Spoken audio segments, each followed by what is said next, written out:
Hi everyone, it's Katrina. The alien noise.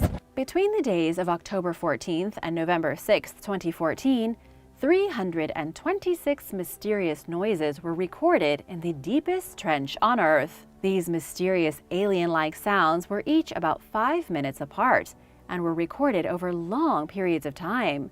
These calls were recorded using something known as passive acoustic ocean gliders, basically unmanned submersible vessels that can descend to amazing depths of roughly 3,300 feet. So, what in the world was making all those crazy noises in the Mariana Trench? Well, we're not really sure.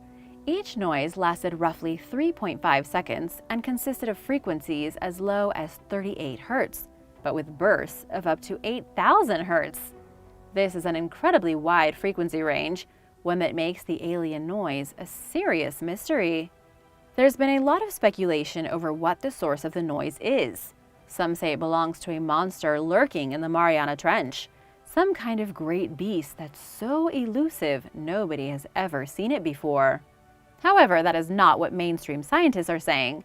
They have dismissed all claims of an alien beacon somewhere down in the sea or of a monster prowling the depths.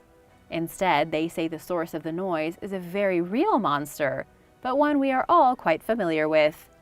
Scientists with the Hatfield Marine Science Center say the sound, which they named the Western Pacific Biotwang, is probably the call of a baleen whale. Monsters of the deep. Considering the Mariana Trench is the deepest underwater place, we kind of expect there to be strange beings floating around in the darkness. Specifically in the darkness of Challenger Deep, which is the deepest point of the trench, reaching 35,876 feet below the surface. That's about 7 miles down. And to put into context just how deep that really is, most places in the ocean only descend to about 12,000 feet. The Mariana Trench is so deep that if you were to turn Mount Everest upside down and try to poke the bottom, you wouldn't even come close. The earliest descent into the trench with humans was in the 1960s with Don Walsh and Jacques Piccard. And since then, there have only been 3 more expeditions. Considering that during these descents, the researchers weren't really able to see anything unless it was directly outside their window and illuminated by their high beams, they really have no idea what's lurking down there. They did discover microbes called xenophytophores, single-celled organisms no larger than an inch. They also found some similar organisms the size of baseballs and giant isopods like a garden pillbug on steroids. Clearly, there is a lot going on down here. It makes sense that there could be some kind of kraken-like sea beast hiding in the Mariana Trench, but we just haven't seen it. We know there are crabs down there 12 feet long and ghost sharks that look like phantom fish. Seeing as we've barely explored 1% of the trench, that leaves a lot open to speculation. And there are probably some other sea creatures down there.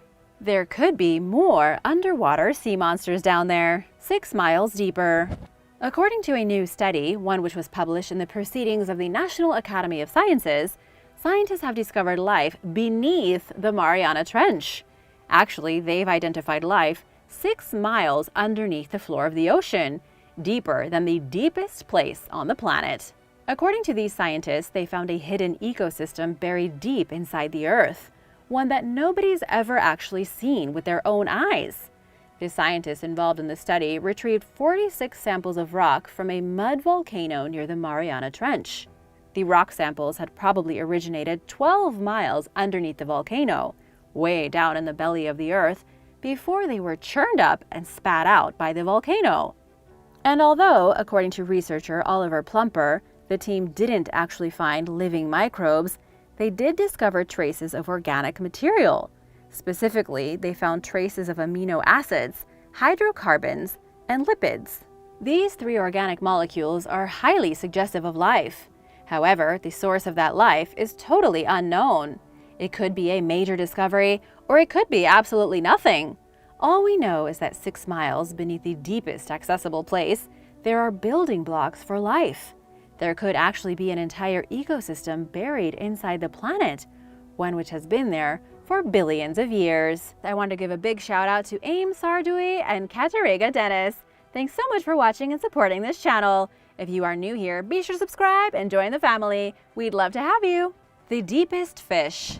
At the deepest part of the Mariana Trench, in a place devoid of light, where the pressure is so intense it could crush a human body like a car driving over a tube of toothpaste, scientists have identified the deepest fish. This is the deepest dwelling fish anywhere on the planet. It lives closer to the Earth's core than any other fish or fish-like being in our world. It was discovered by a team of researchers from the University of Hawaii, along with some students from the University of Washington and Newcastle. The fish was identified 26,000 feet beneath the surface. That's about 5 miles down, only 2 miles short of the deepest point in the Mariana Trench. The fish is, quite frankly, pretty ugly. It's being called the Mariana snailfish, but its scientific name is Pseudoliparis suirae. Mackenzie Geringer, the lead author of the study, admitted the fish doesn't look very robust or strong, but it's extremely successful for this very particular environment. It's not scary and full of teeth like the anglerfish, and more resembles a slimy tadpole. But in fact, the Mariana snailfish is a sly predator. It's also the best predator and dominant species of the deep ocean that we know of. Scientists say there's not actually much food down in the Mariana Trench, and so the snailfish gets to eat whatever it wants. It has adapted to life in the trench where there are virtually no predators, and so the snailfish has thrived eating a steady diet of crustaceans. NASA in the trench. According to estimates, 80% of the oceans on the planet remain completely unexplored. Seeing as oceans cover over 70% of our planet, we've barely even scratched the surface of what there is to find. In fact, some claim we know more about the moon than we know about our own ocean floor, and that could have something to do with why NASA is currently busy exploring the Mariana Trench. NASA is building special landing vehicles very similar to what they build for Mars missions. The biggest difference is that the vehicles they have sent to Mars have all worked better than the ones they have sent into the deepest depths of the Earth. In 2014, a submersible lander called Nereus was sent into the Kermadec Trench just off the coast of New Zealand. But when the vehicle got 6 miles down, it imploded like a crushed pop can. Their newest vehicle is called Orpheus, and scientists are really hoping it will work a lot better than the last one. What's truly fascinating is that if it works, scientists will have a reliable way to comb across the bottom of every single place in the world, effectively being able to map every square inch of our planet. And even more, scientists will be able to drop these robots onto places like Europa to explore the oceans of other planets. Crazy underwater creatures. The Okeanos Explorer spent 3 months mapping the sea floor back in 2016, and they recorded some of the craziest creatures from the deep sea that we've ever seen. This was one of the most successful missions to the Mariana Trench, and it really revealed just how many strange creatures are hiding down there. The Mariana Trench isn't just a big pit. It's actually shaped kind of like a crescent moon or like a big canyon scooped out of the planet. It's formed at a place where the Pacific tectonic plate sinks underneath the Philippine plate. What you also might not know is that the United States of America owns the Mariana Islands, including the island of Guam, right near the trench, meaning they have dibs on the deepest place in the world. The crew on the ship used a remotely operated vehicle to take a look inside the trench. They came across a new and creepy species of jellyfish, an octopus pale as a ghost that looks almost like a floating glob of milk, and a sea sponge the size of a truck.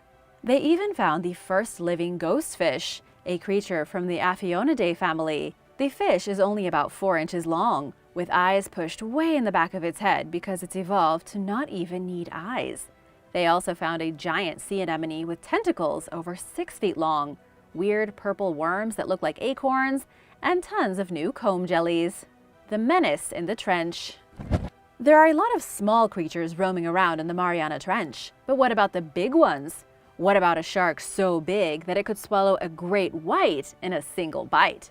There have been a lot of rumors swirling around recently about the mighty megalodon still being alive somewhere in the ocean. Of course, this would be huge news if it turned out to be true. The megalodon was a prehistoric beast allegedly able to grow to nearly 75 feet long. We know this existed because we have hundreds and hundreds of its teeth in museums and private collections all over the world. You can even find them on the beach. The megalodon had 270 teeth, and based on their size, scientists know exactly what being bit by this thing would have looked like. Experts from the Natural History Museum say the megalodon's bite was about 10 feet wide, or enough to swallow an entire car. The megalodon wouldn't bite you in half. It would swallow you whole and bite your house in half. By all accounts, the megalodon went extinct over 2 million years ago. Estimates range anywhere from 2.5 to 3.1 million years. That means there probably aren't any living in our oceans anymore. However, some conspiracy theorists do claim there are still megalodons way down in the Mariana Trench. It's fun to think about, but actually isn't pretty scientific. The trench isn't some great wide wasteland under the sea where just anything can live. It's not big enough to house a stable population of sharks as big as cruise ships, and there isn't enough down there for them to eat. The sad truth is that, as cool as it sounds, there are probably no megalodons living in the trench. Poisoned crustaceans. Students from the University of Aberdeen recently discovered poisoned crustaceans in the deepest hole in the ocean. Way down in the Mariana Trench, the scientists collected specimens of small scavenging crustaceans about 21,000 to 25,000 feet deep.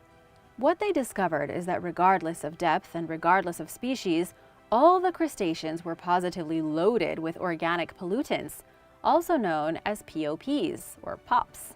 This is bad news for life on the planet. It makes sense for creatures in shallow waters to be exposed to organic pollutants, but scientists weren't ready to see creatures from the deep equally as affected as creatures close to land. The issue has to do with the food chain. Pollutants like polychlorinated biphenyls, which were used between the 1930s and 1970s in paints and electronic equipment, are buried around the world in landfills, and about 35% of it is in the environment. It enters the water from a river or a coastline, and over the decades makes its way to the very bottom of the ocean. And so, even the tiny crustaceans that feast on dead matter inside the Mariana Trench are poisoned. They are tainted by the chemicals we use to paint our houses and build our cars. Aliens in the deep.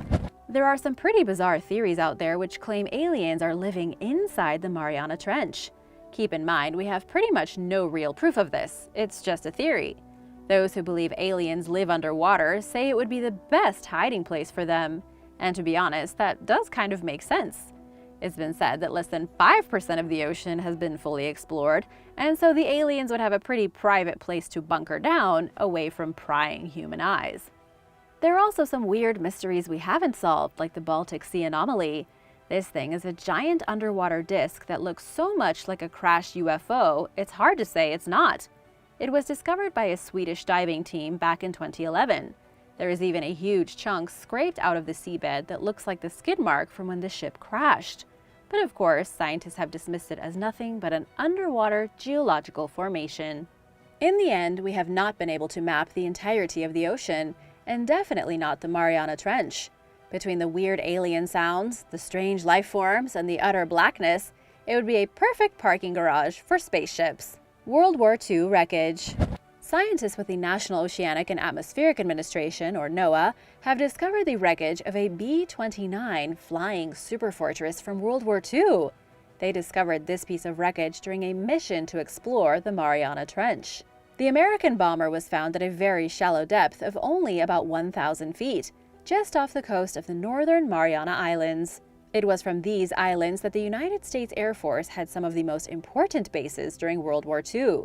The B-29 heavy bombers frequently grouped here before they would carry out raids on the Japanese. We don't know the exact story behind this particular bomber. We know that sometimes these vehicles were lost during failed takeoff or landing attempts, and also that not a single plane that crashed near the Mariana Trench has ever been found until now. If we can't even find our own lost planes, how are we supposed to find hidden alien vessels or other phenomena hidden even deeper in the trench? The Tartessos. The ancient civilization of Tartessos is mentioned in Greek and Roman texts going back 2,500 years. It was a great and powerful civilization located in Spain and thrived between the 9th and 5th centuries BC before abruptly disappearing. It was the famous Greek historian Herodotus who first described the civilization. He claimed Tartessos was a mysterious harbor city located beyond the Pillars of Hercules. This is extremely similar to the description of Atlantis given to us by Plato. For this reason, many have argued that the Tartessos civilization was in fact the inspiration behind Atlantis. However, none of that has ever been confirmed. 20 Tartessos sites have been found throughout Spain, and thanks to archaeological investigations at these locations, we know who these people really were. They appear to have been a mixture of Greek and Phoenician colonizers. One of these sites is called Casas de Turunuelo, and excavations have shown it was used as an area for animal sacrifices. Archaeologists have done extensive work here. They took tons of photographs and then blended them using special software to create a 3D image of what this city used to look like. They have also found mass sacrifice pits and palindromic script from the 8th century BC. The text appears to use part of the Phoenician alphabet and can be read from right to left, or vice versa. Unfortunately, nobody knows why the civilization collapsed. It appears to have been established by wealthy Greeks and Phoenicians looking to separate themselves from their own civilizations. But the reason they vanished around 500 BC is unknown. Cucuteni Tripilia. The Cucuteni Tripilian culture was behind the invention of civilization. At least that's what scientists are saying. The ancient culture was established about 6,200 years ago in Eastern Europe, and they were supposedly the first who began to cultivate ideas of urban living. Scientists believe this prehistoric culture may have been one of the first to move from a nomadic lifestyle into one of a more civilized nature. Early farmers from what is now Ukraine abandoned their tiny Neolithic villages and started gathering in new settlements upwards of 20 times larger than the old ones. These people had already moved away from being hunters and gatherers and were among the earliest farmers in Europe. But then they evolved, leaving small farmsteads and moving to the very first big cities in Europe. The Cucuteni Tripilian cities predate the earliest known metropolises anywhere else, including Mesopotamia, Egypt, the Middle East, and China. The culture even persisted for 800 years before suddenly vanishing without a trace. Scientists are still struggling to find out why the first major civilization in Europe collapsed. Expert Alexei Nikitin from Grand Valley State University in Michigan says not a single piece of human remains have been found belonging to one of these people. There is a massive lack of evidence that they were even alive, and yet we have found the ruins of their earliest urbanized settlements. There is a huge secret here regarding the rise and fall of the Cucuteni Tripilian culture, but nobody knows what it is. Neanderthal DNA. A shocking discovery has just been made about Neanderthal civilizations thanks to some tiny bone fragments. In 2 Russian caves, researchers came across scraps of bone from 50,000 years ago. Scientists were able to extract genetic DNA from these bones, mapping out relationships between Neanderthals long before the dawn of modern civilization. The caves were likely used by Neanderthals as a hunting stop on their annual migration route. Archaeologists investigating the caves found the remains from dozens of prehistoric Neanderthals. Through DNA analysis, they identified relatives inside the larger group. They found a father and his daughter, a boy and his aunt, and a few cousins. The analysis proves beyond any doubt that Neanderthals lived in tight-knit family groups. They lived in communities of between 10 and 20 individuals, and 50,000 years ago, these were the biggest civilizations on Earth. But the study also suggests that not everyone in the group stayed for life. The bones of the females showed more genetic differences than the bones of the men. According to the lead study author, Loritz Skov, the difference means that women likely moved between groups.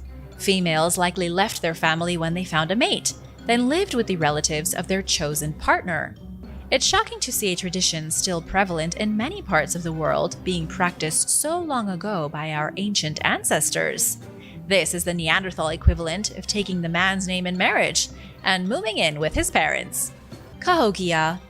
Between the years 1100 and 1200 AD, the largest city north of the Mexican border was located across the Mississippi River from modern-day St. Louis in Illinois. It was called Cahokia, built around the year 1050 AD, and then was abandoned around 1400 AD, after its population peaked at roughly 50,000 people. The city was so big it had 3 main boroughs connected by complex waterways and roads. There was major agricultural development, and the city was full of specialists who worked to make clay figurines, weaponry, and jewelry. When the first pioneers showed up, they dismissed the ruins as being from distant civilizations. The consensus among the first archaeologists and European settlers was that the Native Americans were too unsophisticated to birth such a magnificent city. In 1881, anthropologist Lewis Henry Morgan coined the phrase Middle Barbarism. He suggested this was the highest stage any indigenous group in the Americas could ever reach, essentially comparing Native Americans to barbarians and saying they couldn't possibly have achieved the technological heights seen in ancient Europe. However, this is far from the truth. During the last 100 years, extensive archaeological excavations at places like Cahokia have proved the theory irrefutably false. Archaeologists have found that not only was Cahokia a major city, but it was also just as advanced as many cities from ancient Mesopotamia. The indigenous people here even organized their city based on the solstices, basically turning Cahokia into an early observatory. The Teotihuacan Emissary.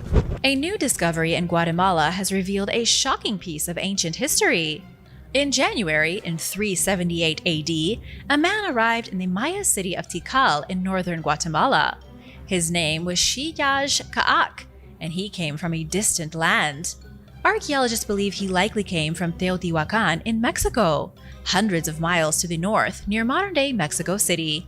Researchers also think the man may have arrived in Tikal with an army. We know this because archaeologists discovered monuments in Tikal that detail the arrival of the stranger.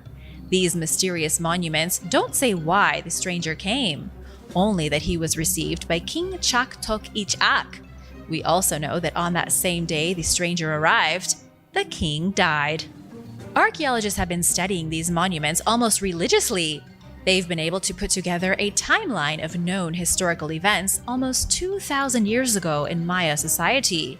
Based on their research, they now believe the mysterious emissary from Teotihuacan was sent by a foreign ruler named Spear Thrower Owl. 2 years after the death of Tikal's king, Spear Thrower Owl's son was installed as the new leader. His name was Yash Nun Ayin, and he's been found carved into stone monuments in Tikal. It's always been a bit of a mystery because he appears to be wearing clothing in the Teotihuacan style. What this suggests is that not only did the Teotihuacan civilization have contact with the Maya, but they also invaded the Maya kingdom and installed their own people as rulers. Shockingly, the Maya civilization may have been conquered politically by the powerful leaders of Teotihuacan. Norte Chico. An ancient burial from 4,500 years ago has been discovered in Peru. The burial comes from the Norte Chico civilization, and it's being hailed as a shocking find because it suggests these ancient people practiced gender equality. The people of Norte Chico, who lived near the coast of Peru between 3,500 and 1800 BC, were highly advanced. They had a complex religion, and their astronomers studied the night sky. They made beautiful music and lived in harmony with nature. This new discovery shows they also practiced equality between men and women. Archaeologists exhumed the mummified body of a woman in Aspero, a small fishing village. She died around the age of 40, then was buried with flutes made of animal bones and other precious grave goods. The burial treasures show that she was a noblewoman and of equal status to her male counterparts. She wasn't a queen, just another high-tier member of society, but she was buried with the same goods found in the graves of men who had a similar social standing. What makes this extra interesting is that archaeologists have found no evidence of warfare being conducted by the Norte Chico. This has led some to speculate the absence of conflict contributed to gender equality in the ancient world. The Carthaginians. Shocking new information has just come to light about the ancient Carthaginians. For decades, scholars and historians have adamantly denied that the ancient people of Carthage sacrificed their children. However, new evidence has been found to the contrary. These scholars were wrong, and the Carthaginians really did offer their children up to their gods in brutal blood sacrifices. It looks like this lost civilization was as barbaric as the Romans claimed they were. A group of academics from across the world, including top experts at Oxford University, published a paper discussing ancient infant burial grounds discovered in Carthage. These academics believe the children's cemeteries were not mere burial grounds, but the grounds for victims. Dr. Josephine Quinn says this brutal tradition was common knowledge up until the 20th century. Countless Roman and Greek historians claimed the Carthaginians practiced child sacrifice, and it was accepted history until modern times. That was when scientists turned around and said it was all racist propaganda perpetrated by Greeks and Romans to make the Carthaginians look bad. Based on the evidence found at the children's cemeteries, things like bones and inscribed tablets, we now know what really happened. During the reign of Carthage, located in modern Tunisia, between 800 BC and 146 BC, they sacrificed male and female children to their monstrous gods. They usually did this when the kids were only a few weeks old, and in almost every case, it was done by the parents to gain some kind of blessing from their chosen deity. The practice was only abolished after the Romans defeated Carthage in battle and put an end to their civilization in the 2nd century BC. The Beotic people. In 1829, a woman named Shana Wadithit passed away. She was the last known member of the Beotic people, an ancient culture which thrived in the Maritimes of Canada long before European intervention. With her death came the end of an entire people. The culture formed almost 600 years ago on the island of Newfoundland. Historians believe this was the most recent culture to be born from the people that migrated from Labrador to Newfoundland 2,000 years ago. The island went through about 3 cultural phases, with each distinct culture lasting 5 centuries. We don't know exactly how many Beotuk were alive when the Europeans showed up on the island. However, scholars have estimated there may have been around 2,000 people at the point of European contact in the 15th century. They lived in fortified dwellings called mamatiques in small family groups of up to 55 people. Even before Europeans began settling on Newfoundland, the Beotuk suffered from territorial pressure. There were the Mi'kmaq moving into their land from Cape Breton and the Inuit pushing in from the other side. There were also rumors of genocide, which may have been carried out around 1769 before being covered up. But surprisingly, the Beotuk are not as extinct as everyone suspected. In 2007, DNA tests from the Beotuk individuals buried in the 1820s revealed that their blood is still around today. It can be traced through the current Mi'kmaq First Nations group living in Newfoundland. It looks like the Beotuk may have had friendly relations with the other culture, and now their bloodline lives on. Ancient civilizations of the Southwest. In the American Southwest, there is an abundance of archaeological treasure hidden underneath modern city streets. According to Rick Moore from the Grand Canyon Trust, most archaeological discoveries are made during the demolition of things like strip malls or during the construction of new highways. In Phoenix, the remains of a 700-year-old Hohokam settlement was recently uncovered. All across the Southwest, ruins and entire villages are frequently found by bulldozers and construction workers. But one of the greatest ancient sites in the Southwest is in central Arizona, a place called Agua Fria National Monument. There are about 450 prehistoric sites within the area. Archaeologists have been investigating these sites since 2003, and they have made some surprising discoveries about the people who lived there 7 centuries ago. Most of the prehistoric sites are ancient buildings, rooms, hollow pueblos, crumbling cliff cities, and scraps of masonry. These are the ruins of multiple sophisticated agricultural civilizations that lived throughout the Southwest for many centuries. They grew corn and beans and relied primarily on rainwater. Even though the region was still dry and hot, there was enough rain to grow food.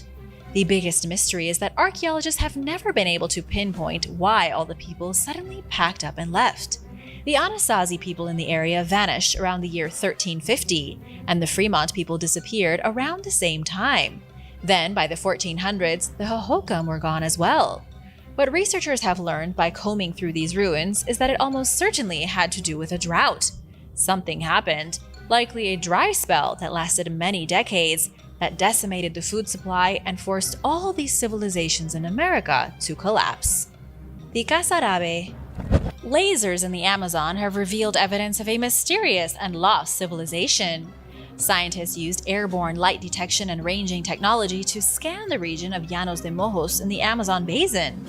This was the home of the enigmatic Casarabe people from between 500 and 1400 AD. Up until now, scientists believed the Casarabe lived in small dwellings in the jungle, living in peace with nature. They also agreed there most likely weren't very many people there, and that they lived in small tribal groups. However, what's been revealed by the lasers has changed all of that. The scan of the Amazon basin revealed a complex landscape of ancient settlements. This wasn't a small population, it was huge. Scientists discovered reservoirs, roadways, entire highways, and even complex water systems spreading from settlement to settlement. Multiple cities and roads were found all throughout the Bolivian jungle. This was low-density tropical urbanism at its finest, all established by a mighty civilization of ancient Amazonians who have since vanished. Thanks for watching! Which of these lost civilizations did you find the most mysterious? Strange structures in the Gobi. Google Earth revealed some very strange things hiding in the middle of China's Gobi Desert. It was spotted not far from the headquarters of China's space program in Gansu, and also close to an old and reportedly disused nuclear test site. Curious structures were found in the desert. Some areas are shaped like rectangles, others appear to be circular, and there are even some that look like long runways. We're not sure what these things are. Tim Ripley, a defense expert, told reporters these circular structures look an awful lot like the missile test ranges at Area 51 in New Mexico. Even more disturbing is that some rectangular areas appear to be divided into grids like city streets, potentially used in experiments to test the impact of weapons in a modern setting. One of the airstrips is gray and looks old and abandoned, while another appears bright blue on the satellite images. Everything about this mysterious location screams secret government testing. There is even one area outlined as a square and littered with obviously destroyed vehicles. The vehicles look as though they were scorched by a high-energy detonation. No one has seen any missiles being launched or things being blown up here, and nobody knows if the site is still active. These images showed up on Google Maps, but that was back in 2011. Since then, we haven't gotten anything in the way of explanation for this secret place in the desert. Crashed UFO. Users of Google Earth have discovered yet another alien mystery. This one is not under the sea, but in the middle of it. An unknown object was identified on an uninhabited island in the Central Pacific, and it looks a lot like a flying saucer. The island in question is called Starbuck Island, and it's not much more than a sandy wasteland. Nobody lives on the island, it's completely abandoned, and doesn't even have any vegetation. It's empty except for a circular piece of debris that looks like it may be made out of metal. Behind the piece of debris is a long trail from where it appears to have skidded across the sand. Clearly this thing crashed onto the island. The big question is whether it came from outer space or something a little more of this planet. Some have speculated the debris came from a shipwreck in the 1800s.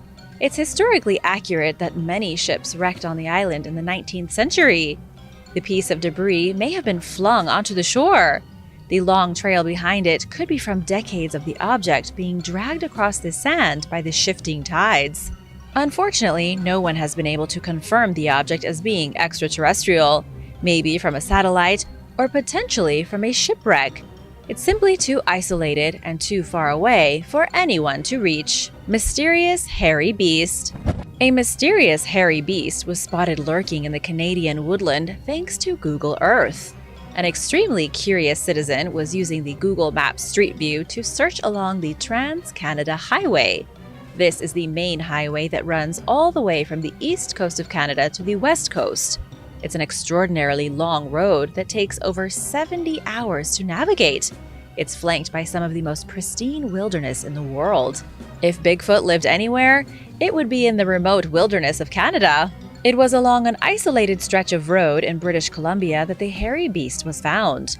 Unfortunately, the creature can only be seen from a single angle. It's extremely blurry and could be anything from a meandering bear to a broken tree. However, the blurry shape does look a lot like a humanoid, like something walking upright through the forest. The street view captured the exact moment the creature stepped between some trees. Sadly, there is no way to confirm the mysterious creature as even being a creature. Some have argued the image shows a burned tree stump, and nothing more. What do you think? Let me know in the comments below. Black Hole Island. A mysterious black hole island discovered on Google Earth is freaking everybody out. An island with what appears to be a hole of pure darkness was found on Google Earth in the middle of the Pacific Ocean. It's called Vostok Island, and it looks like a place where you might fall through into another dimension. In reality, the island is uninhabited and about 400 miles from Tahiti. It was discovered in 1820 by Russian Antarctic explorer Fabian Gottlieb von Bellingshausen. Starting in 1979, the island was made into a wildlife sanctuary and has been relatively untouched ever since. So, how can we explain the black hole in the center of the island looking like a pit of death? One of the possible explanations is that the satellite image is too low resolution. Because the island is uninhabited and protected, it's covered in indigenous flora. The black hole could be a thick canopy of Pisonia trees. These trees grow nearly 100 feet tall. They could be packed so tightly together that they've created a roof of blackness to trick the satellite images. On the other hand, maybe there is a big black hole threatening to swallow the Earth. Just kidding, probably not. I want to say a big thank you to Savannah and Angela Hernandez. Thanks so much for watching and supporting this channel. If you are new here, be sure to hit that subscribe button for more videos like these. Giant snake skeleton. Paleontologist Alex Hastings says the largest snake that ever lived was the Titanoboa. It had a maximum length of an estimated 42 feet. The creature lived millions of years ago in what is today the jungles of Colombia. Nothing even remotely like it has existed ever since. And yet photographs surfaced in 2022 of a gigantic snake skeleton off the coast of France. The pictures were taken with Google Earth, revealing a serpent over 425 feet long. That would make the biggest snake that ever lived look like a tiny worm, something you would accidentally step on during a walk in the rain. The images of the massive snake skeleton took the internet by storm. Nobody could understand what was going on, if a huge serpent's bones had been uncovered, or if it was all just a hoax. As it turned out, this skeleton is real. The only thing is that it isn't a biological skeleton. It's a metal sculpture called the Serpent of the Ocean. The art installation is located west of Nantes in this small town of Saint-Brevin-les-Pins. It's approximately 425 feet long and has been on the beach since 2012.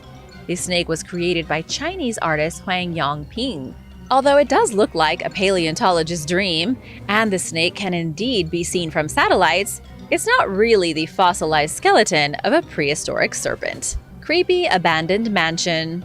A very strange abandoned mansion has been found on Google Maps. The mansion was supposedly abandoned by its millionaire owner in the middle of the night, and the story behind it is exceptionally spooky. It was in 2020 that an urban explorer entered the home on a whim. The explorer discovered it in Hertfordshire in the UK, sitting quiet and alone in the middle of the countryside. There was a Bentley rusting in the driveway, and the previously manicured garden was unruly and overgrown. It was obvious that something strange had happened here. When the urban explorer went inside, he found clean dishes stacked beside the sink, near where the kitchen ceiling had caved in. Designer clothes were still hanging in closets upstairs. It looked as though whoever owned this place walked out the front door one day and never came back. After a bit of investigating, the owner of the house was identified as Athanasios Takminsis, a Greek millionaire. He purchased the house in 1999, lived there for 20 years as a recluse, and then abandoned the home in 2016. It was only in 2022 that pictures of the eerie mansion showed up on Google Earth, renewing interest in the bizarre story and giving everyone a glimpse of the property. Villagers nearby have spoken up to give their side of the story. They say the Greek millionaire was obsessed with security. He once had security guards positioned at the gates to stop anyone from entering. He also allegedly had vicious Doberman dogs wandering the grounds to protect his house. No one knows what was going on here. where the millionaire went in 2016, or why the house is still sitting abandoned. Circle in the ocean. A mysterious circular shape was found under the ocean thanks to Google Earth. The circle is about 4.2 miles in diameter, 352 miles from the coast of Lima in Peru. It rises up from the bottom of the ocean almost like a mountain. It appears to be an artifact of some kind. Scott Waring, an infamous UFO conspiracy theorist, claims the circular shape is 100% proof of ancient aliens. He believes it's not a geological formation or a glitch in mapping software. Scott says the underwater artifact is a crashed UFO, something that's sitting on an undersea mountain perhaps, and being kept a secret by global governments.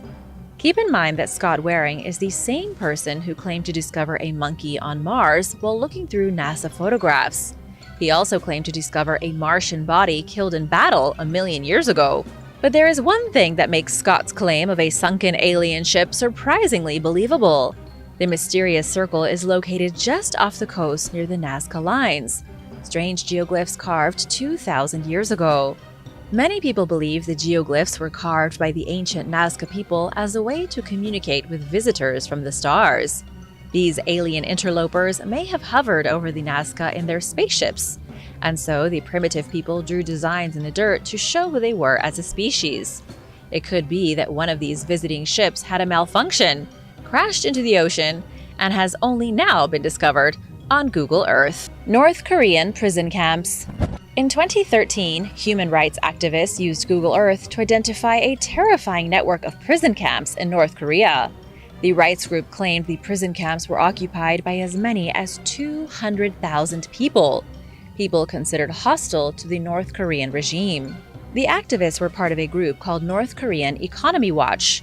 They used Google Earth images to identify camps, guard posts, office buildings, and checkpoints surrounding a barren patch of wasteland that hosts a coal mine.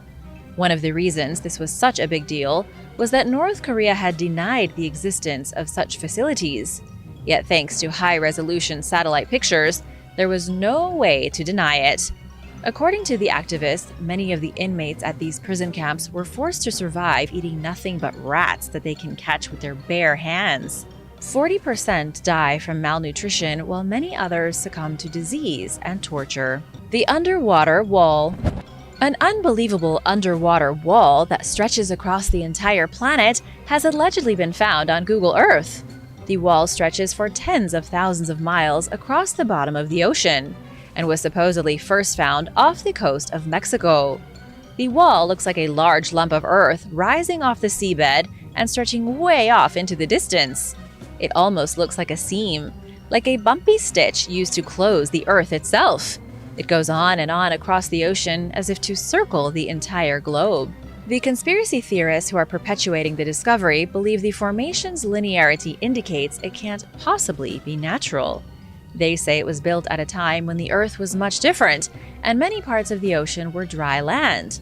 This would mean the wall, which stretches across the ocean from Baja California, was built by a civilization not entirely human, a civilization that lived millions of years ago. Then again, this might not be a wall at all. It could be something known as image stitching. More rational minds have argued that Google Earth uses different satellite images while putting together its map of the ocean floor. Sometimes the images get jumbled. When certain parts of the map don't fit properly, it can create an image stitch. In other words, overlapping fields of view may have produced what appears to be a gigantic wall across the globe. Rather than a piece of physical history, it could just be a shortcoming of the computer software used by Google Earth. Sacrificial gates. In the dry, desolate, and inhospitable desert of Saudi Arabia, an archaeologist has found some incredible, enormous structures. Hundreds of mysterious stone gates have been found throughout the desert, and they may have been used in bloody rituals. There are roughly 400 previously undocumented stone constructs in the Arabian desert. Locals call them works of the old men, and say they were built by nomadic tribes thousands of years ago. David Kennedy, an archaeologist from the University of Western Australia, says Saudi Arabia is filled with archaeological treasures. It's not just an empty desert, but a place that was inhabited by humans for nearly 10,000 years or longer. Kennedy has been researching the general area since 1997. He says the newly discovered gates were built by the ancestors of the modern Bedouin people, and that they could be anywhere from 2,000 to 9,000 years old. The truly staggering thing is that we don't really know what the structures were used for. Some say they were for hunting, some say for ritual. The gates go on for over a mile and consist of two converging walls that get narrower and narrower until a sudden end. This was almost definitely a way to funnel stampedes of animals into a concentrated spot, then slaughter them. What archaeologists can't agree on is why all the animals needed to be slaughtered. It would make sense to hunt a few, but not to participate in a massacre. After all, they couldn't exactly put all the uneaten meat into the freezer and save it for a special occasion. It could be that the ancient desert dwellers were participating in a massive blood sacrifice, honoring whatever mysterious gods they worshipped. Satan-El. Satan-El is an ancient entity that appeared in European literature starting around the 10th century. A very obscure sect of Gnostic dualism known as Bogomilism believed Satan-El was the oldest son of God, meaning Jesus Christ was his younger brother. The idea was that Satan-El existed prior to Jesus and was created to be good just like God's angels. But similar to the story of Lucifer, Satan-El rebelled against God. He became upset about God's dictatorship over the human race and convinced many of God's angels to join in his rebellion. God cast them all from heaven and banished Satan-El to a void of nothing. It was while inside this void that Satan-El created his own physical plane of existence. According to the Bogomils, Satan-El created his own world, the one we are living in now. He made Adam the first man of his world, but he had some major issues. He wasn't able to animate Adam because he lacked the power of God. And so Satan-El wandered about the world for 300 years, eating unclean animals until returning to Adam's body. Then he vomited all the unclean food he had been eating into Adam's mouth, filling the first man's soul with filth and corruption. Satan-El was believed to be the creator of all the disgusting corruption in the world. God then had to send his second son to help unite the people with God, since Satan-El had made them so awful. It's an extremely bizarre take on Christianity and the story of the devil. But this was a real sect of Gnosticism from the Middle Ages that had some bizarre beliefs. They thought the world of matter, and therefore the human body, was tainted by God's eldest son, Satan-El, who later became known as Satan. Have you ever heard this version of Christianity before? Let me know in the comments. Big thank you to Maria Trujillo for supporting this channel. Thank you so much. If you haven't already, make sure to subscribe to join the Origins Explained family. We'd love to have you. Apollyon and the Pit of Locusts. The Bible makes a direct reference to being called Apollyon, which is either another name for Satan or an extremely high-ranking demon from hell. The name comes up in Revelation. When the fifth angel blew his trumpet, a star fell from the heavens to the earth. This is all going on during the apocalypse, when the world is coming to a violent and bloody end. The star crashed into the planet, opening up a great abyss. And it's from this abyss that a battalion of demons emerged like a plague of locusts. The demons which poured forth resembled horses prepared for battle, and they were led by Apollyon, whose name in Hebrew is Abaddon. It's interesting because the demon's name doesn't appear anywhere else in the New Testament. It's only in the final stages of the apocalypse that the demon of the abyss finally shows his face. This is after the world has been battered by a hail of fire and blood, after the trees have all been burned, and after the sea has turned to blood. One explanation is that the name Apollyon was inspired by the Greek god Apollo, who was worshipped by the Romans. Since the Romans were initially the enemies of Christianity, it makes sense that the authors of the New Testament used the names of Roman gods as inspiration for their demons. Early Christians likely despised the cult of Apollo, who used the symbol of the locust in many of their rituals. Go to demons. In ancient Hebrew tradition, the Seirim was recognized as a demon. These half-man, half-goat creatures were considered to be the lowest form of created beings. There are all kinds of random mentions of goat demons throughout the Bible, especially in the book of Isaiah. There is one part of Isaiah 13:21 in which there is mention of a terrible place where wild animals go to lay, where houses are full of howling creatures, and where goat demons dance. And in Isaiah 34:14, it says wild cats and hyenas will meet with goat demons, and there too the demon Lilith shall find a place to rest. These same goat demons, called Seirim in Hebrew, are mentioned in Leviticus. Leviticus 17:7 advises all Israelites to refrain from making sacrifices to the Seirim, but this appears to be a reference to the Assyrian gods, who were often depicted as goat creatures. Most biblical scholars agree the Seirim were likely inspired by both Egyptian and Assyrian deities who took on the form of goats. Since the Hebrews hated the gods of Assyria and Egypt, they turned their goat gods into pitiful creatures that would be despised for centuries. Even some of the texts from the Dead Sea Scrolls mention regions of hell that are fully populated by goat demons. And in the Middle Ages, it was often said that crazy people saw Seirim when they hallucinated. Centuries later, goats are still closely associated with demons, devils, and all things evil. Belphegor. Belphegor is an ancient Assyrian demon, a forbidden god whom the Israelites become attached to in the Book of Numbers. The name Belphegor comes from Baal Peor, the original name of the god worshipped by the Moabites. The demon is associated with all manner of lewd and licentious activity, and was even worshipped in the form of the male reproductive organ. This was one of the big demons that the Bible explicitly warned people about. In the Book of Numbers, it says the Israelites living in the plains of Moab had inappropriate relationships with Moabite women, and also made sacrifices to their god.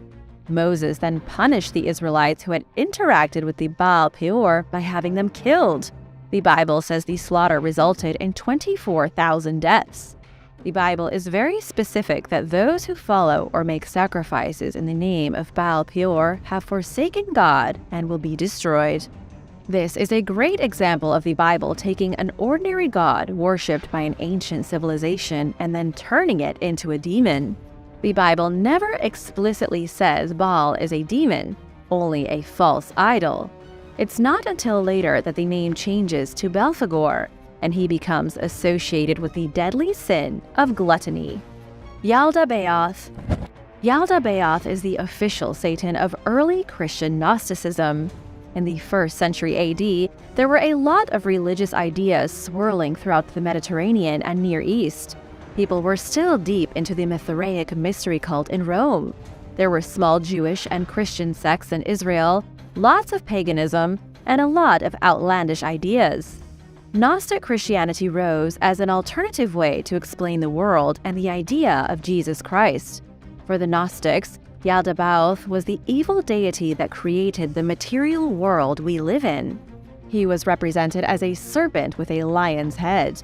It was the demon Yaldabaoth who was said to be responsible for keeping human souls trapped inside impure physical bodies, stuck in the material universe. His name translates roughly from Hebrew as child of darkness, element of chaos. Gnostic people had a much different view of the biblical serpent which visited the Garden of Eden than ordinary Christians. They praised the serpent for bringing its knowledge to Adam and Eve, thereby freeing them from Yaldabaoth's evil control. In their eyes, Yaldabaoth was the creator of all things, not God. God was a high and unknowable thing, but not the creator of the physical world. That was Yaldabaoth, an entirely evil entity who made the world trap the human spirit. Familiars. The Bible contains a bizarre amount of necromancy.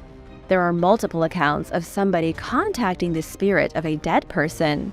But this was not something unique to the authors of the Bible.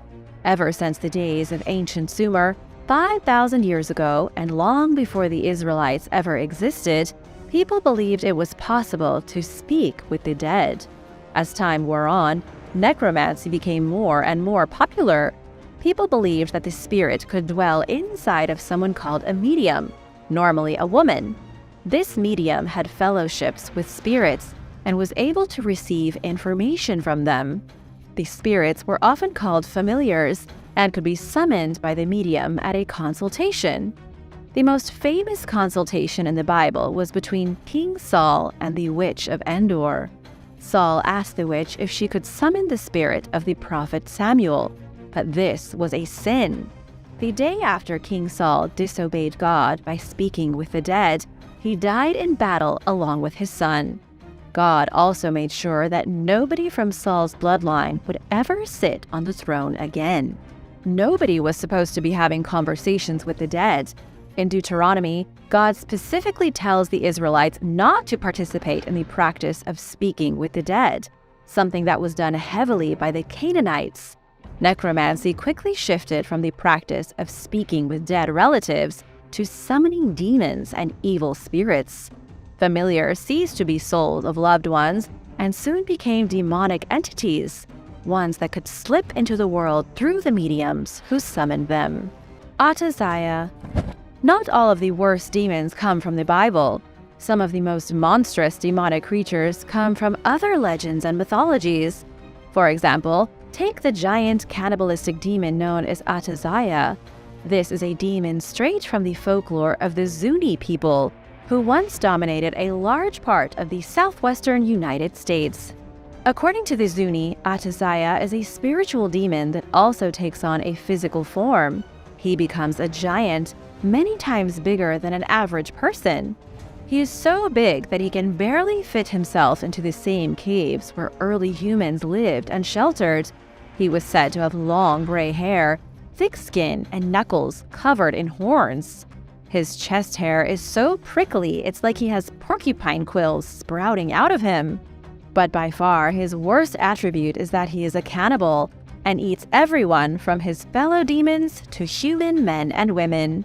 Just like with the Bible, stories of demons were used by the Zuni to reinforce social normality. For example, look at the story about Ataziah and a young female hunter. The hunter leaves to catch some rabbits but gets caught in a blizzard, seeks shelter in a cave, and is attacked by the demon. But since he can't fit into the cave to get her, he demands that she give him all her rabbits. The female hunter is tricked out of all her food, only to be rescued by the war gods, Ahayuta and Matsailima, who slay the demon. The message the war gods have for the hunter is that even though a woman can catch rabbits, it's better if she marries a man who can do it for her. That way, she doesn't get in trouble with a cannibal demon. The succubus. A succubus is said to be a demon which takes the form of a woman to seduce a man in his dreams, ultimately killing him. These creatures can be found in a lot of different world mythologies. The name itself is Latin, but the demon is most popular in Islamic superstition. They call these demons Karina, and Islamists in medieval times were fearful of being tempted in the night by sultry women. But these creatures also appear in the Bible. There are two passages in particular that likely refer to this particular demon. One of the passages comes from a script that's part of the Dead Sea Scrolls. The script mentions a seductress with horns and wings, and with an immense amount of sin. Her duty as a demon is to tempt men into committing sinful acts, then drag them down into one of the pits of hell. The other passage comes from Proverbs 2:18-19. The passage describes the dangers of seductresses. The Bible even mentions a night demon by the name of Lilith, who is believed to be a succubus. The Bible, along with other religious writings, seems adamant about warning everyone about the dangers of temptresses in the night. The behemoth. The behemoth is an elephant-like demon mentioned in the Bible. In the book of Job, the creature is described as a massive beast that eats grass similar to an ox. It has intense strength, great power in the muscles of its belly, and bones made like tubes of bronze. The book also says the behemoth's limbs are like rods of iron. the creature is being described by Yahweh to Job as an example of God's great and perfect creations. Some speculate the behemoth was an elephant, some say it was a dinosaur, and others think it was something as simple as a rhinoceros.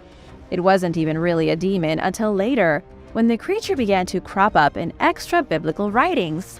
The behemoth soon turned from a grass-grazing animal to a demonic monster associated with gluttony. In 1818, French occultist Jacques-Auguste Simon Colin de Plancy wrote the Infernal Dictionary. This is a book which contains the names of all the most important demons. In it, the behemoth is a monstrous beast grown fat from eating non-stop. A creature so insatiably hungry, God killed all the females so that the race would never multiply. Fire-breathing dragons. There are indeed dragons in the Bible, but they aren't the kinds of dragons you're used to seeing in movies. Instead, biblical dragons are usually used as symbolic metaphors. Holy Scripture uses the word dragon in relation to everything from real monsters to sea serpents, terrible kingdoms, cosmic entities, and Satan himself. In the Bible, the dragon appears most frequently as the arch-nemesis of God. In the Old Testament, the dragon is destroyed by God and banished to oblivion. But then, in the book of Revelation, in the New Testament, the dragon appears again at the end of days to fight against the Messiah. But when the apocalypse is said and done, the dragon once again loses its fight and is destroyed. It's generally understood in the New Testament that the dragon is the devil. Where things get a little more confusing is in the Old Testament, in which there does appear to be mention of a fire-breathing reptile. In the book of Job, we get a detailed description of a dragon. The book says that when the creature sneezes, it flashes light. The monster's eyes are red as fire. Lightning leaps from its mouth. It breathes fire and flame, and its nostrils stream smoke like steam from a pot. Only the beast isn't directly called a dragon. It's called the Leviathan. Nobody really knows if this was describing a monstrous demon that physically existed, or if it was just an exaggerated sea monster. The legend of Petra. The ancient city of Petra in Jordan is one of the most recognizable archaeological sites in the world. Yet despite its fame, not many people know the true story behind the discovery of the city. Not only that, very few people understand just how complex the history of Petra truly is. The city of Petra was constructed in the 4th century BC to be the capital of the mighty desert-dwelling civilization known as the Nabateans. They controlled the trading routes in Arabia, which means they controlled everything moving through the region. Their hands were in everything, so you can imagine that made them pretty powerful. Some of their most exotic items included frankincense and myrrh. They built other great cities throughout the Arabian desert and strategically aligned themselves with the Romans. But then everything went terribly for them. The Romans decided they didn't like the competition and took over the Nabateans' operation. The original civilization that built Petra was forced out into the desert, where they gradually went extinct. Over time, their great city of stone became nothing but a deserted ruin. The dilapidated remains of Petra were found completely by accident when Swiss explorer Johann Ludwig came across it in the early 19th century. Johann was an obsessive explorer who was desperate to discover lost places never seen before by Western eyes in Arabia. He went so far as to purchase a house in Aleppo, Syria, and he even learned Arabic so that he would have an easier time traveling through the region. He completed journeys throughout Syria, Lebanon, and Palestine. And as he traveled from Nazareth to Cairo, he heard of a mysterious ruin from some local mountain people. As it turned out, that ruin just so happened to be the lost city of Petra.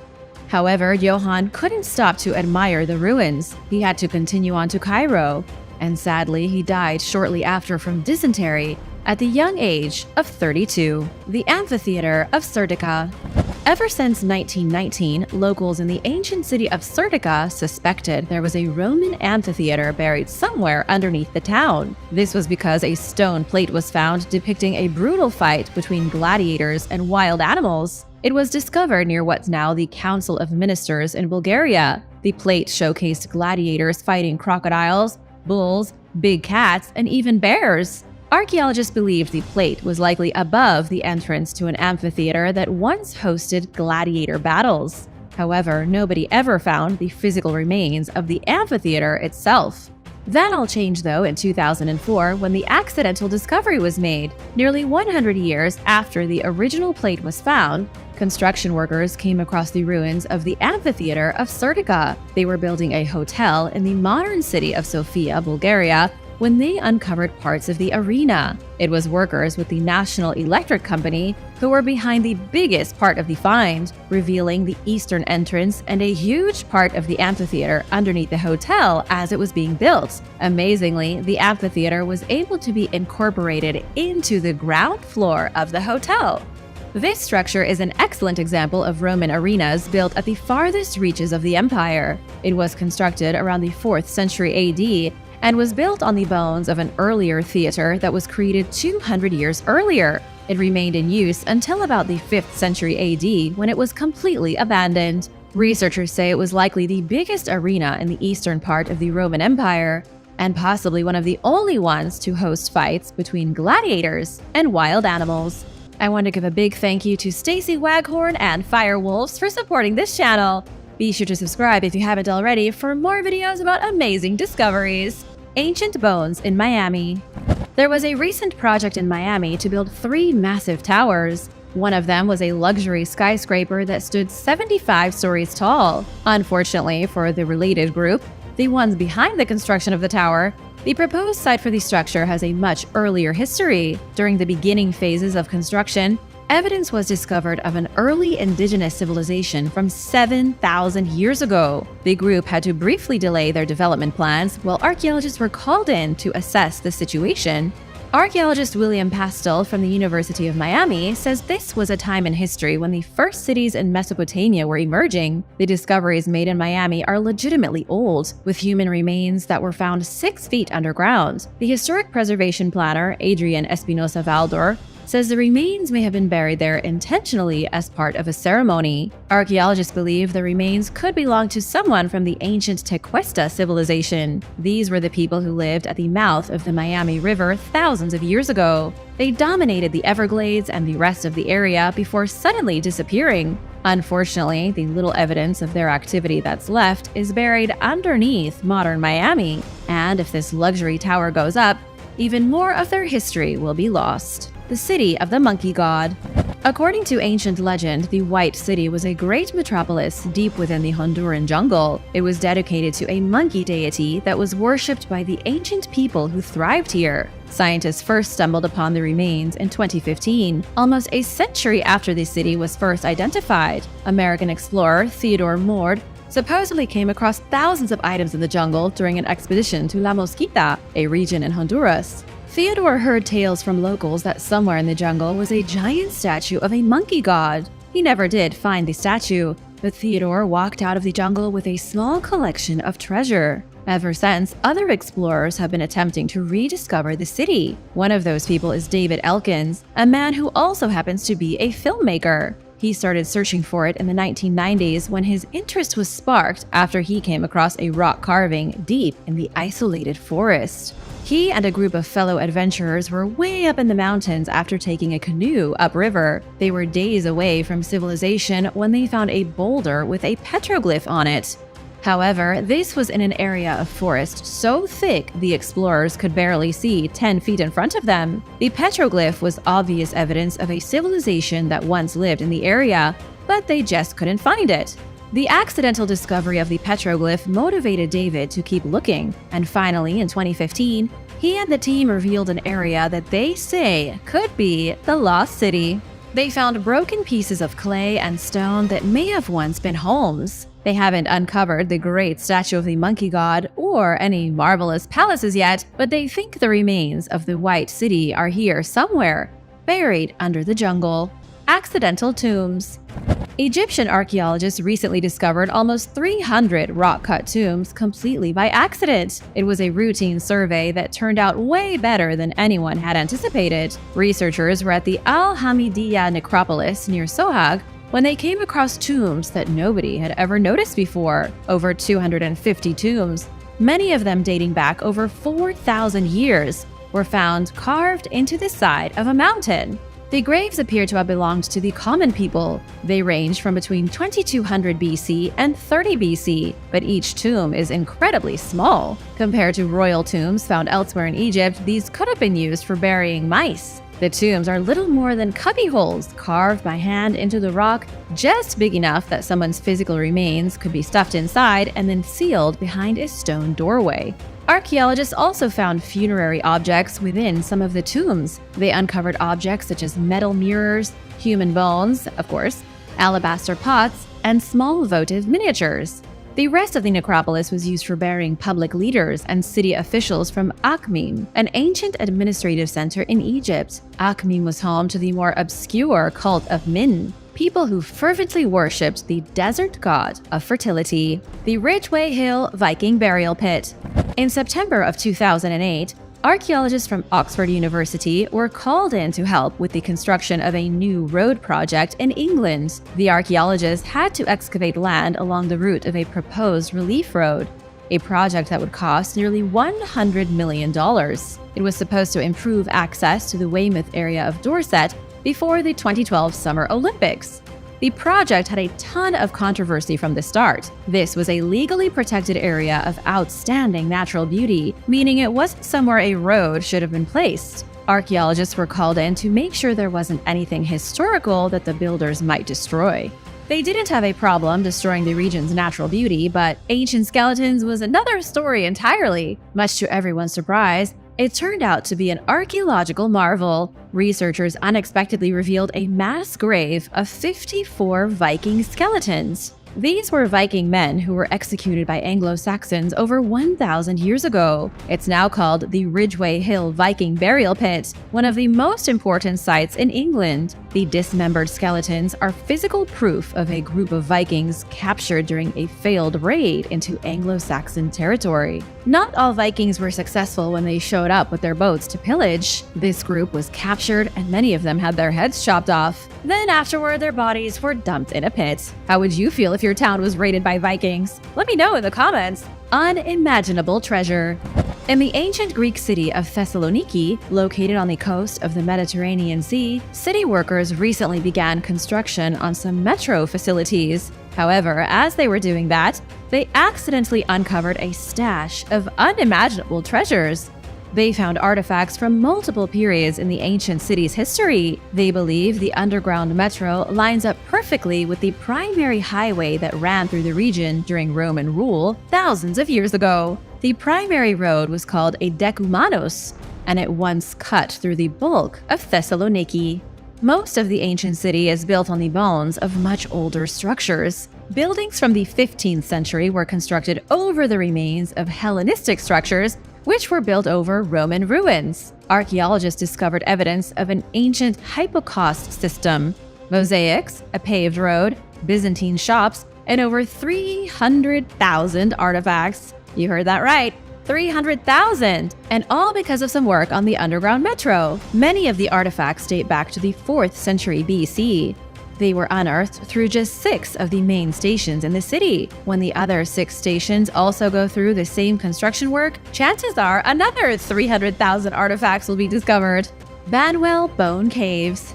The Banwell Cave system in North Somerset, England, was discovered by accident when miners broke through the surface in 1757. They were shocked to find a huge pit in the earth that was 787 feet long and 246 feet deep. The stalactite cave, the first of many they discovered, is so massive there is a lake inside one of its chambers. But that's not even the most exciting part. The cave was found completely by accident, then was opened up to the public as an attempt to make some money. In 1824, when workers tried to dig a horizontal passage to make the cave more accessible, they found yet another underground treasure trove.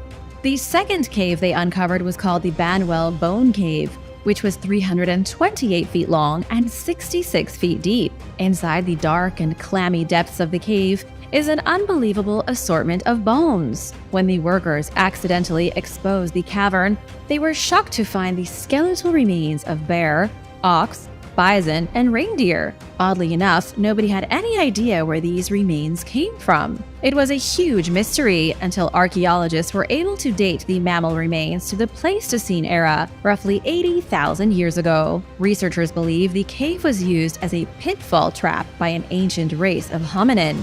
Perhaps the Neanderthals. The primitive people would have driven animals in the direction of the cave. Some of them would have fallen into the pit and died, and afterward, the hunters would have climbed down inside the cavern in order to scavenge the meat. Pretty clever, huh? Who wants to explore some caves? Jerusalem's city walls.